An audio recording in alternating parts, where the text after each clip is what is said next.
Terima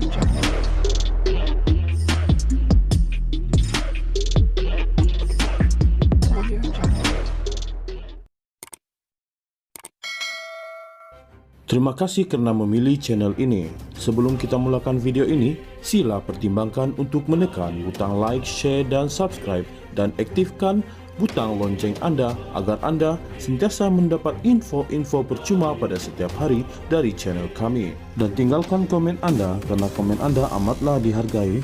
Terima kasih. Ahli MKT UMNO Muhammad Fuad Syarkashi menyifatkan pihak berkuasa seakan perlahan dalam bertindak menangkap dan membawa balik penjenayah komersial yang melarikan diri ke luar negara. Nampaknya SPRM dan PDRM kena belajar kaedah baru mengesan dan membawa balik penjenayah VIP yang melarikan diri untuk didakwa. Intel 2 agensi penguat kuasa ini masih ketinggalan dalam bab pelarian komersial taraf VIP, katanya pada satu kenyataan hari ini.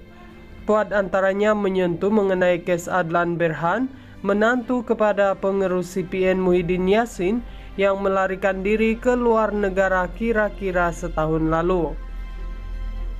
Rakyat tidak teruja bila SPRM kata mereka ada petunjuk baru di mana menantu Muhyiddin Yassin bersembunyi. Apa yang mereka mahu ialah bila Adlan Berhan akan dibawa balik dan didakwa, kata Fuad. Selain Adlan yang berkawin dengan anak Muhyiddin, Nabila, SPRM juga sedang memburu Peguam Mansur Saad, seorang tokoh penting dalam Nurse Sendirian Berhad. Agensi pencegahan rasuah itu mendakwa mereka dikehendaki berhubung proyek yang melibatkan pendaftaran dan penyimpanan maklumat biometrik untuk pekerja asing. Kedua-dua mereka melarikan diri dari negara pada Mei tahun lalu. Susulan itu, SPRM telah meminta bantuan polis untuk meletakkan nama kedua-dua mereka dalam senarai notis merah Interpol. Ketua Pesuruhjaya SPRM Azam Baki pada 25 April lalu berkata, pihaknya mempunyai petunjuk baru keberadaan Adlan yang dikehendaki atas dakwaan rasuah. Potensi lokasi Adlan dikesan melalui transaksi kad kredit milik ahli perniagaan itu, kata Azam menjelaskan SPRM sedang mendapatkan bantuan daripada Interpol untuk mengesannya. Dalam pada itu, Fuad juga membangkitkan mengenai ahli perniagaan dalam buruan Low Tech Joe yang bertahun-tahun dikehendaki atas peranannya dalam skandal 1MDB. Johlo sudah bertahun hidup mewah di luar negara. Rakyat jemu mendengar alasan, kata Fuad lagi. Sebelum ini bekas wartawan Wall Street Journal, Wright dan Hope mendakwa mereka telah menerima banyak maklumat yang menunjukkan bahwa Jolo berada di China dalam beberapa tahun kebelakangan ini. Antara lain mereka mendakwa Jolo dilihat di Disneyland Shanghai pada 2019 dan istrinya Jesselyn Chuan Tek-ying memohon untuk menyertai kelab kapal layar di Raja Hong Kong pada 2018. Malaysia kini tidak dapat mengesahkan dakwaan itu secara bebas. Pihak berkuasa telah memfailkan sebanyak 13 pertuduhan terhadap Jolo walaupun tanpa kehadirannya dan telah memperolehi notis merah daripada Interpol terhadapnya pada 2018.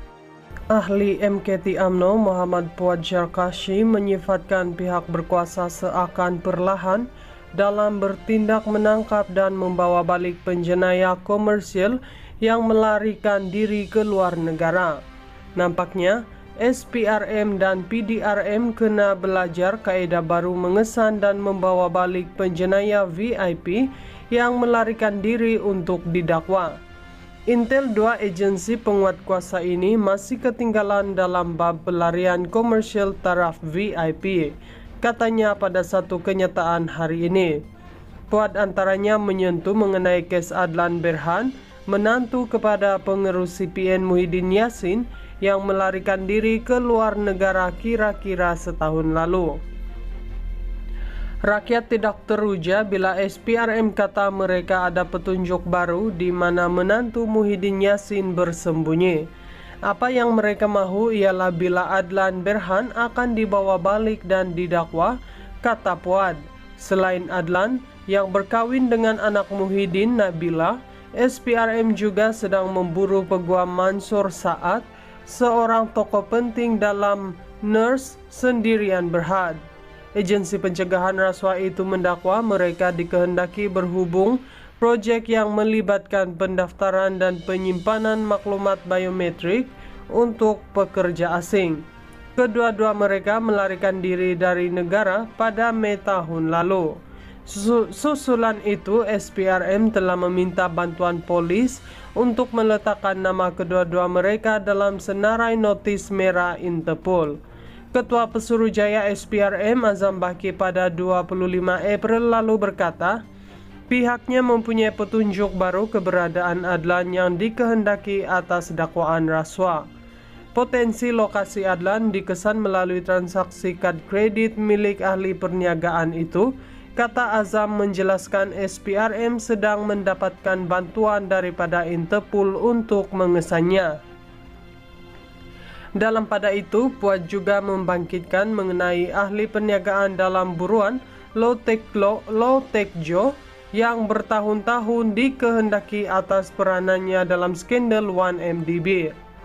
Johlo sudah bertahun hidup mewah di luar negara. Rakyat jemu mendengar alasan, kata Puad lagi. Sebelum ini bekas wartawan Wall Street Journal, Wright dan Hope mendakwa mereka telah menerima banyak maklumat yang menunjukkan bahwa Jolo berada di China dalam beberapa tahun kebelakangan ini. Antara lain mereka mendakwa Jolo dilihat di Disneyland Shanghai pada 2019 dan istrinya Jesselyn Chuan Tek-ying memohon untuk menyertai kelab kapal layar di Raja Hong Kong pada 2018. Malaysia kini tidak dapat mengesahkan dakwaan itu secara bebas. Pihak berkuasa telah memfailkan sebanyak 13 pertuduhan terhadap Jolo walaupun tanpa kehadirannya dan telah memperolehi notis merah daripada Interpol terhadapnya pada 2018.